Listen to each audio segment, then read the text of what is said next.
Good afternoon, ladies and gentlemen, boys and girls. Welcome to another radio segment with Pansotir, the Coptic Youth radio program, 2 to 3 p.m. every Thursday.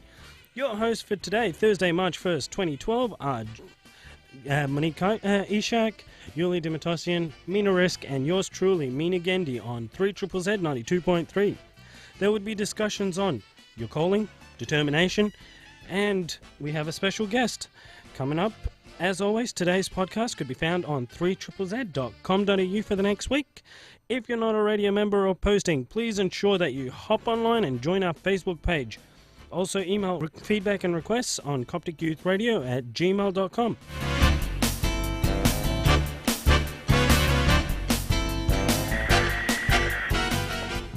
Verse of the week.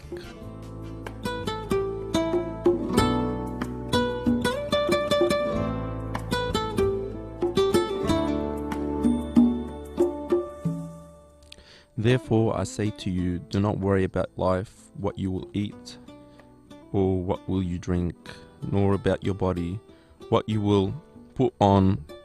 Is not life more than food, and the body more than clothing? Matthew chapter 6, verse 25. So, we are going to be talking about the calling. Now, we all hear about this term, the calling, every, round the corner, you hear this person that found their calling and ended up doing the thing that they love to do the most, whether it be, carpentry, or whether it be to help homeless people, or whatever it is.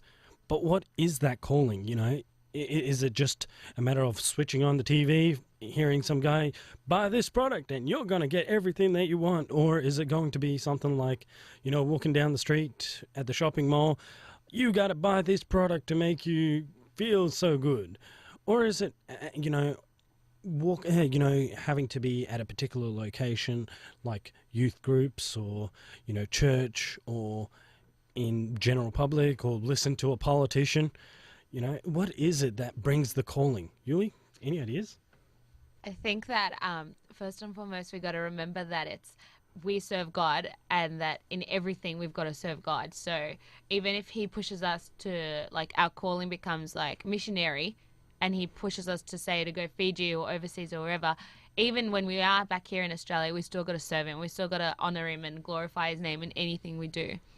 And so I think when he does, on the point of the calling, I think it'll be clear. He'll put the desire in our hearts. He'll make the path easy for us. He'll push us in that direction. So say he wants you to be a Sunday school teacher, he'll just keep pushing you in that direction. Everything I don't know how to say it, but it'll be everything that it'll just work. It'll just flow to become a Sunday school teacher, and you'll enjoy what you're doing, and you'll love it. So I think that's how you know if that's your calling or not. So you're not saying that I can find it from other people or other mediums. It's something that's godly. I think you can hear, God can send you that message through anything. I think God will tell you through friends, family, everything. He'll make it clear because he's not an author of confusion. What do you think? I don't actually think that you just wake up one morning and then know, my calling is to go and be a preacher overseas. I don't think it just comes like that. It's not just an instant thing. I think that God's given each and every one of us talents or special things that we can use, qualities, things that we're good at. We might be really good at writing, or we might be really good at speaking. So in that case, we might make a really good Sunday school teacher or a youth meeting leader. Or a radio broadcaster. Yeah. Yeah, he's right. But I think that it's not just an instant thing that you just wake up and this is what I'm meant to do. I think that we have to make sure that we don't put these talents that God's granted us to waste, and that we actually use what we've been given, because they are gifts from God, and it's our duty to use them, as Yuli said, to praise God and to serve God. What do you think, Mina? Well, I think that God is not gonna make you something that you don't want to be. For example, if you don't want to be a monk, he won't push you. So that's disagreeing with you.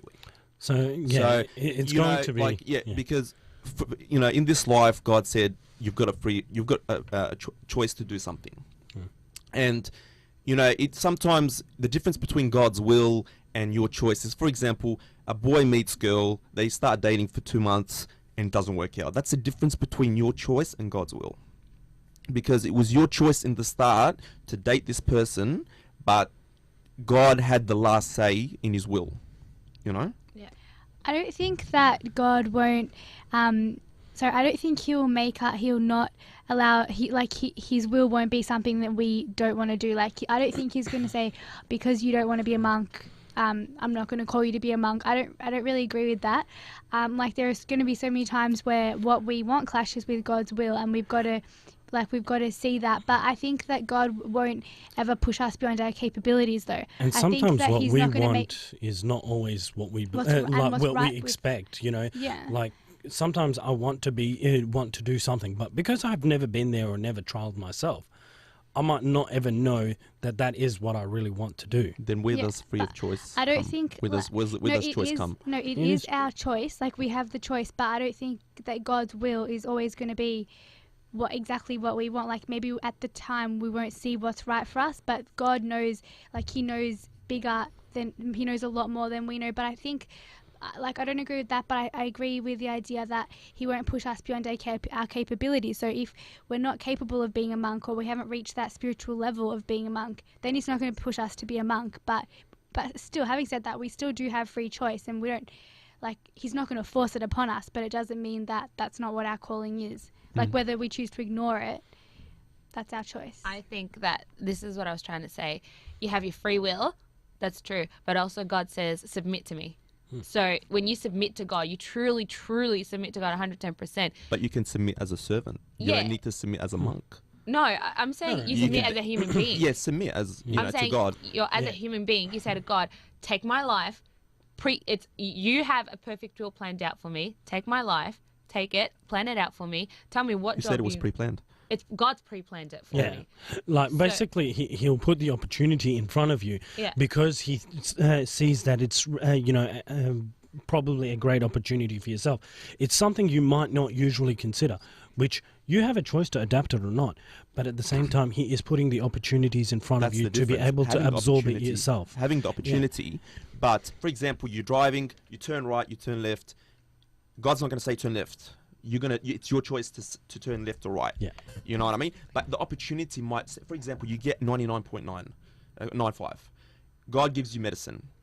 God gives you medicine, but it's your choice to take medicine or not, as Mina was saying. You know, Listen. because if it was predetermined, then God knows. Then God knows everything. God obviously knows everything, but it's not determined. You know what I mean?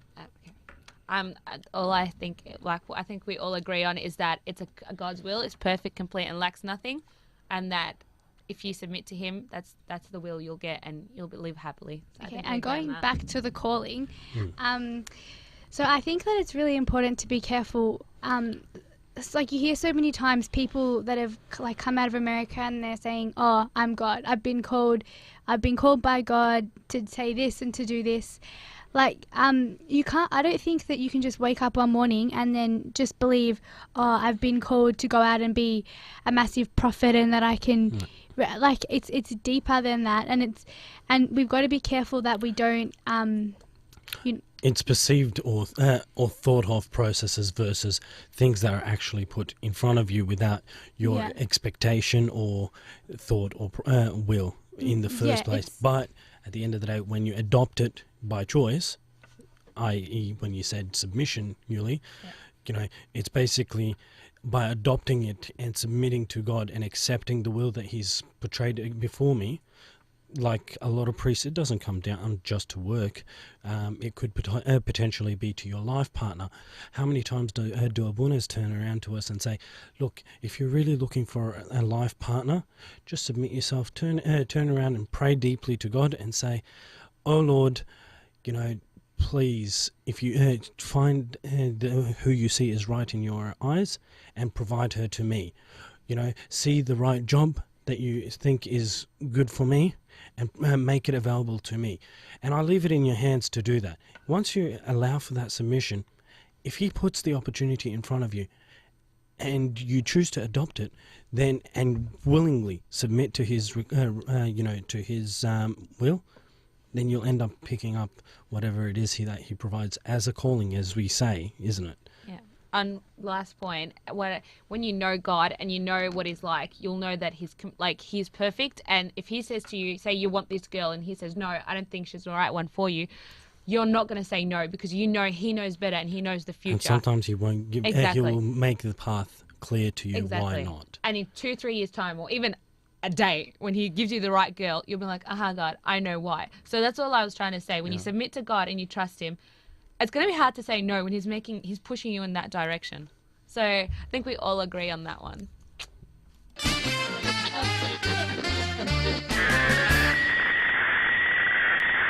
So when we wake up in the morning, it's not every day that we have that determination and spark to go on our day doing our best. So I guess our topic right now is when we wake up and, we're not feeling that buzz, that spark to just wake up and take the world on, what can you do? What can you do to get that spark?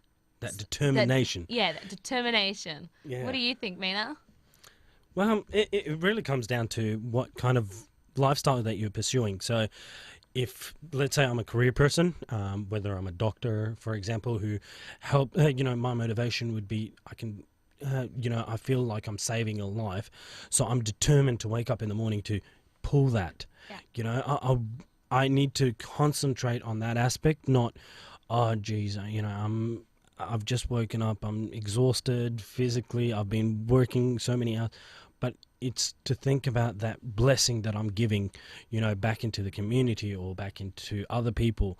So as a teacher, those kids that I'm bringing, as tough as kids are, I couldn't do teaching, but, it's, making sure that those kids are brought up with the right knowledge that will support them to be better members of the community. Or whether it be, a mum at home, bringing up children, that she implants those right morals and values that when they go out into the community will treat it with respect and provide, good rhythms to it, I don't know. What do you reckon, Monique? Well, I think that it all comes down to reminding yourself of your motivation. So you've got to go back to, why am I doing this? Why do I enjoy this for? And rather than seeing like the downsides, like you said, how you could either wake up feeling all tired and I just went to work yesterday and I did this, or you can see it as, it's a new day, I've got to go out and do more work and, cure more people or whatnot. But it comes down to what your motivations are, and you have to have this kind of determination. You actually have to enjoy what you're doing. You can't expect to have a determination to do something that you don't enjoy doing or something that you've been forced to do. Like if you're in a job, like, I'm not saying anything, but if you got a job where you're sitting at an office and you're a people's person, you just want to talk, you're going to struggle to find that determination to go to work, and that you're not going to be motivated and you're not going to have something to look forward to in your day. So I think you've got to find not just jobs, but like everything in life, but something that you're passionate about. Yeah, you've got really to find where your passion is, and then the motivation and determination will just come naturally. But what do you reckon? Like, is it all about, maybe because I need to do some goal setting for myself? Like, Mina, you've got a couple of degrees and you've got a path that you're trying to follow with your life. Is it something, to keep a determination? Because studying, I can tell you from experience, it's really difficult after you're doing 2 degrees and now my master's. It's just really difficult. And what drives you to continue on to, to be determined enough to continue on with that path? Well, my main goal is Jesus. He's the number one goal for me. Every day I try to pray, be determined to do my everyday life, So I go to uni, I work, but all that is because of God. God has given all of us our pathways, and we got to be determined to continue that pathway. And if you think it's not, then do something else, I agree with everything you've all said. I think like my problem is the larger picture is you got to remember your motivation and your goal setting. That's the larger picture. But when it's 6 a.m. in the morning and you can't be bothered getting out of bed, you tell me my goal motivations, I'll tell you to go back to bed. I need, like, what do you do in that moment, like, to get out of bed? Like, that's what we're talking about, to get out of bed with that buzz, with that spark. Like, when I don't have that spark, I think, okay, I get up and I say a little prayer. I say, I'm not feeling it today. I cannot be bothered. You put that spark in me. And then I advice my confession father told me is to keep going. You don't worry about tomorrow. You don't worry about yesterday. Just to keep going for the next minute or two. And then God ends up putting something in your life. Like he'll put, like. Okay, now I'm going to ask you. What do I do? That determination on a Sunday morning. To go to church? Yes. You know what? How many people, and hey, I'm not going to deny, I struggle on some Sundays. Sunday mornings. Yes. They're my only day to sleep in. You wake up, you tell me to wake up at 8 a.m. to go to church. I can't be bothered. I actually went, I had that last Sunday. I could not be bothered going to church. I went and I had the best day ever. Like, I ended up having the best day ever. I think God was like, you know what? I'm going to treat you to a really good day for going to church. But I meant in a larger picture, when you do, like, you can't be bothered going to work or you can't be bothered studying, do something that releases your attention but in a productive way. Like, this is where I think smoking comes in and all that, and alcohol. Like, some people turn around and say, okay, I'm going to have a smoke, but it's not really productive. Where if you go for a run or a gym class, to me, when I do something like that, I'm like, okay, not only have I exercised. You can't get me determined for the gym. That's out of the question. Yep, I did that just before New Year's. That was my New Year's resolution, never to do it again. Like, I wanted to say, I agree everything with what you said, Julie. You know what I mean? And you said something about 6 a.m. and you did a little prayer. Yeah. And I think that's something that useful that you can do when you don't feel it that time. You can pray. Going to gym is really good. Yeah. I go gym all the time, and I run, and the girls are giggling like always. they give it to me too. So See, they're giggling now. They're giggling now. I don't know what was funny, but and me going to gym. I don't know what's going on. Or me of the lack of muscles. We're still laughing at Peter's New Year's resolution of never going to the gym. I can pull that one off. But I think, like, what we're trying to say is, like, go on, keep going. If you usually go for a run in the morning, go for a run, because it could be something as small as, like, you see the sun going up and that gives you the buzz. Like, God will put that, like, energy back into you. You don't know where you're going to find it. You just got to keep on going, and God will spark you up again. Yes. I think the main message is not to give up, because us as Christians, we do struggle a lot, and everyone has their own problems. But I believe with the prayer and fasting and gym, you can overcome any problems and always strive to be the best person you can ever be. Agreed.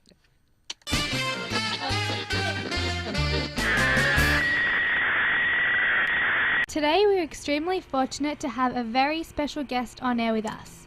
I'd like to introduce Bishop and Abbot of St. Shenouda Monastery in Sydney, Amber Danielle. Welcome to Pensortir, Sayedna. It's a pleasure for me to be with you too. Good. We've been talking a little bit today about the idea of your calling and determination, so we thought we'd see what Bishop Danielle had to say about these topics.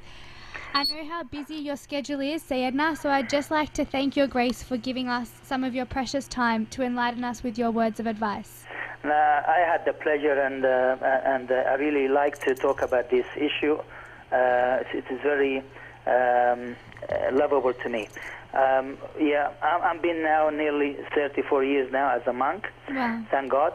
Since 1978 to 2012 now. Wow. And the drive behind that was my love to God. And yes, I do know that there is a calling from God to follow Him. And actually, I was influenced very much by the life story of Saint Anthony the Great, and also Saint Arsenius, and also the Saint Moses the Black. Actually, these three great saints really influenced me very much. And also, I felt that that this life is very short and very worthless. and also I figured out that the monastic life is the shortcut to heaven. Yeah, that's really beautiful. Okay? Yeah. So you said that you touched on the idea that you felt like there was a certain calling which led you to this way of life. Yeah. How were you able to find this calling? Well, of course, in the stages of my life, when I became a deacon at the year 72, Yeah. Becoming a deacon, that brought me closer to church, and I started to know more about God and more about the church and more about the rituals, and serving in there in the church as a deacon, and also serving in Sunday school and preparing lessons for the kids. Definitely, that's touched my heart very much, and I felt that I want to become more closer to God and love Him as these saints did love Him, and I felt that I want to be more dedicated to God in my life. So I thought of the monastic life, and thank God that God accepted me. Yeah. So from my side, I had that love, that eagerness, and God also encouraged me, and so it's a mutual calling, that from my side and also from God's side. Yeah, because you definitely have to want to do this thing to lead this kind of life. So you have to do a part of it too, of course. Yeah, definitely. So do you believe that each individual has their own special calling from God? Do you think that all of us have something that God's called us to do in life? Definitely, yes, yeah. I do. I do believe that each individual has a special calling from God, and we have to know it clearly through prayers and also through the confession father, because I'm sure my confession father knows me very well, and he knows you, and he knows everybody. If we are honest with him and we are regular with him, then he knows, what's best for us and what we can do, what we can't do, and what suits us best. And I'm sure God can speak through the confession father and direct the person and guide him or her into the right path. Yeah, so obviously we're not all called to be monks, but what are some other things that God might be calling us to do, some other things that God might want from us? Yes, of course, Taban, I would have loved to see more monks and more nuns from our youth here in Australia, but as I said, not all can become monks or nuns, but you have to be very dedicated in your life with God. But I'm sure people can become good servants in church, could become witnessing for Christ in their own private life, at work, at study, everywhere they go. They could become a good witness for Christ. They could be servants for the Lord. Could be dedicated fathers and mothers, husbands and wives. Yeah. The calling here is serving God in whatever way you can, and, yeah. and in whatever kind of talents that you have or gifts you have been given from God, so you can utilize it in your serving God. Definitely. So we've all got our own different talents, and we're all got different capabilities, but we have to make sure we use these talents that God's given us, of course, and use them to praise God. Yeah, right. Thank you. So Your Grace, to reach such a high spiritual level as abbot of a monastery, you surely would have come across many obstacles and difficulties. What are some of the challenges you faced in your quest to become so close to Christ? I think the first obstacle or difficulty I faced, at least in the first days of my monastic life, or even before becoming a monk, that the devil always, used to say or used to scare me that the road is going to be very hard and impossible for a young man like you to live as a monk, and coming from Australia and leaving your family and leaving your friends, and leaving ledgers and leaving everything. That's the kind of obstacles that I had in the beginning. Yeah, definitely. But actually, God made it very, very enjoyable and possible, and I can still have joy and peace, and I overcome that obstacle, and I thank God. I became successful, thank God, in my monastic life. Definitely. So you're saying that we made like it to find our calling is one thing, but then to respond to that calling, in doing that, we're definitely going to come across many difficulties and challenges, but we just need persistence and dedication. So how did your grace overcome these challenges? Like, what kind of determination did you need to face these difficulties? I found that I don't have to worry about any kind of obstacles or any difficulties, but look at the love of God. Yeah. The love of God will always ease every challenges. I have to start to love God, and once I love God, nothing can become obstacles on the way. Yeah. You always look at the martyrs. When you see the martyrs and you see how hardship they're going through, and the pain and the agony, and despite that, you find them always enjoyable, always happy, always peaceful, because the love of God gives you strength and gives enlightenment, gives wisdom, gives strength, gives satisfaction. Yeah. So through the love of God, we will always be conquerors and victorious.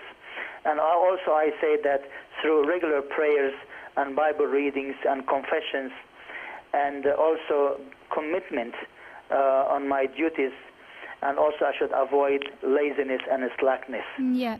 So we just need to put our problems into God's hand, and He'll take care of the rest if we do our work and play our part. Yeah. Exactly.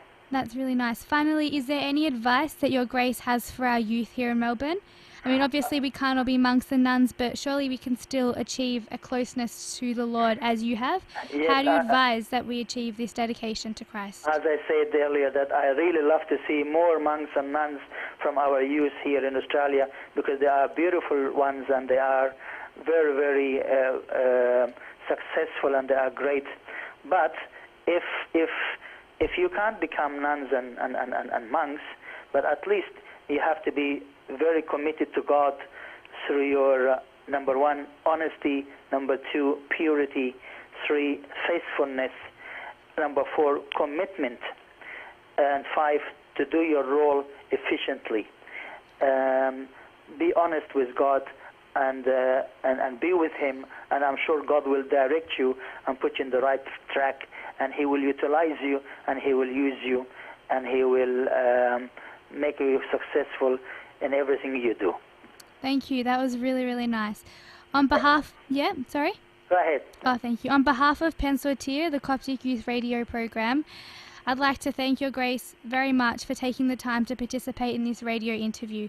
I really wish you all the best, Monique, and all the staff with you, and I'm very happy and very proud of you as young people working hard in serving the church and in serving the community, and doing this beautiful work through these radio programs in educating people and directing them to God and to the church. This is very good. God bless you and bless your service. Thank you very much. I'm sure that our youth have benefited greatly from your words of wisdom. Thanks again. I hope and I wish.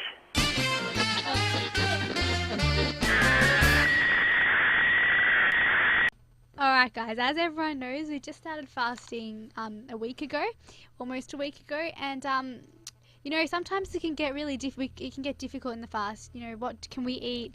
Everything that we feel like eating always seems to be non-fasting. Or if we go to restaurants, it's always hard to find things, but honestly the best way to go about the fast is to eat your food from home, because we've actually got quite a few cool recipes. So we thought it would be an appropriate time to just give you guys a few ideas of fasting foods or things that we cook at home all the time. One that first comes to mind for me is, I live off fasting pizzas, but Yuli has a really good recipe for those, so she'll tell us about them. But there's also a really good salad. This is actually like my favorite salad, and I seriously recommend it. It's so good. It's got vegetables. Yes. How'd you figure that one out, Rita? You must be a smart cookie. Now, back to my salad. It's an Asian salad, and it's really good and really easy. All it is bok choy. You just cut up lots of bok choy. It's like this Asian cabbage or something. And no, trust me, Mina is like roast out at the moment, but I'm it's not into bok really, choy. really nice. And you put a bit of spring onion, and then the dressing is just I actually know the dressing. It's half a cup of olive oil, a quarter a cup of white vinegar, and 1 tablespoon of soy sauce, and a quarter of a cup of sugar. You just mix that all together and then add it to the bok choy and think, hey guys, it's not that unhealthy. Hang on. I'm usually the unhealthy one with the gym. Half a cup of oil, guys. Add What? a quarter of a sugar. It's really What nice. is it? Does it also And come with a half a you cup of put heart attack? Okay, guys, it makes a lot of bok choy. Anyway, and guys, anyway, and you put noodles with it. Not noodles. You put noodles, dry noodles. You know that you can just buy them. They're really, really good. And then for dessert, you can have rumbles, fasting rumbles. They're so good. It's so easy. It's literally just kofa, and that's fasting, everyone. And What's kofa? it's like this white block. I don't know. It's weird. It's what they make chocolate crackles with. Anyway, it's just kofa, cocoa. I'm pretty sure there's maple syrup, but I don't know the whole recipe. But if you want the recipe, you can just come to me and I'll give it to you. Maple syrup. Now that's one thing that I'm really big on. You know those. Oh wait, not maple syrup, golden syrup. That replaces egg. Oh, in really? the fast. If anything needs egg, you just replace it with maple syrup, and you replace milk with fasting soy milk. There you go. I'm in for That's that. the Teta side of me coming out. So anyone else got any ideas? I think I've spoken it off. Oh, after you've left off your salad, I live off my pizza. Breakfast, lunch, and dinner. Probably healthier than my salad. Half a cup of oil. Mine's a teaspoon. I win. No, mine is so you grab a bruschetta or pita bread or any like base you want, pizza base, and you can put tomato sauce or barbecue sauce, so whatever topping you want at the moment, like sauce. And then I put oregano, basil, sun-dried tomatoes or normal tomatoes. Which we actually found a story that she dropped a bag of sun-dried tomatoes and freaked out. I dropped a box of sun-dried tomatoes when I was younger at work, and it did cost $300. That's why I used normal tomatoes. She's grown up. She's now got the maturity not to go there. It's a little bit expensive, so I know. If you're stingy, tomatoes works. And you can put anything else. Like I know my brothers and my sister put capsicum, mushrooms. Yeah, Rosemary is the best. Rosemary, exactly. So you can put whatever topping you want, and then just mini cold cheese and in the oven. My favorite is just basically the barbecue sauce, basil and oregano, and some rosemary, fresh tomatoes, and cheese, and put it in the oven. And I think that's so much healthier than a half a cup of oil. And guys, for breakfast, you should try fasting donuts. They're actually the best thing ever. I have a little donut machine maker at my house, but they're so good. You just make like cinnamon donuts, and it's literally just soy milk, golden syrup for the eggs, and lots of sugar. And seriously, guys, they're the best. It's the best invention ever. And instead of your coffee, half a cup of oil. Well, I'll tell you, like living on my own, it's been quite troubling when you try to do these things on your own, especially when you're working, you don't have the time. So what I found out is there's this stuff that's called better than cream cheese. Have you heard of that? Oh, I hate cheese. It's my least favorite food. So Well, this stuff, it's is it better. called tofiti? No, it's something like that, maybe. Tofiti or something? No, I think it's called better than cream cheese. And it's actually better than cream cheese. You get it, and you can get English muffins for breakfast. Shove those into a toaster. Once they pop out, cream cheese on top, and straight into your mouth. It's absolutely tasty. And then there's also, it's not pikelets. What's the other thing? It's like waffles or something like that. And you basically get that with the Canadian maple syrup on top. Sounds tasty. It's always great. And if you actually check obviously I spent about a week going in the shopping centre and looking at every label trying to figure out what is yummy and what's not. I mean, we've all done that. Yeah. Oh, pikelets. They're fasting, everyone. For breakfast, like little pikelets, they're fasting. What is that? It's like mini pancakes. That's, I think, what I'm thinking of. And, yeah, it's nice and easy with a slab of butter. But I did come up with this pretty cool pasta creamy pasta. Basically what I do is I get the mushrooms, chop them up, leave them to simmer till they soften up and let off their juices. Maybe put sometimes if you look in the cup of soup, there's creamy mushroom that's yummy, one only that I could find. And you put that with a tiny bit of water and put it on top just to add the extra strong flavour. And then you just let it simmer for a while. Add like a can of coconut cream, and that's pretty much your sauce ready to go. Bit of salt and pepper for a bit of flavour. Leave it to simmer for a while, maybe let it dry a little so that it thickens up. Throw it on the pasta. I usually like it with a bit of spaghetti or penne or something, but just depends what you're into, and that's pretty much my easy meal. But we have Mina now, who's going to tell us, since most of us don't know how to cook this, he knows how to do the molokhia from Actually, scratch. I specifically asked him, how do you make it? I know. How do you make it, Mina?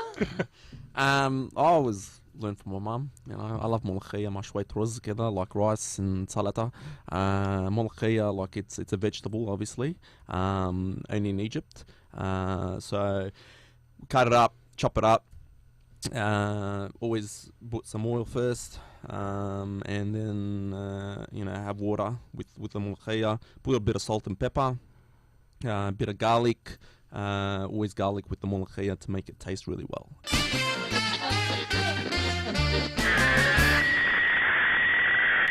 That concludes another radio segment of Ponsotir, the Coptic Youth Radio program on 3ZZZ 92.3. Hope you enjoyed listening in. If you missed any part of this segment or would like to listen to it again, you can always access today's podcast on 3ZZZ.com.au for the following week. If you're not already a member or posting, please ensure you hop online and join our Facebook page. Also, email feedback and requests on copticyouthradio@gmail.com.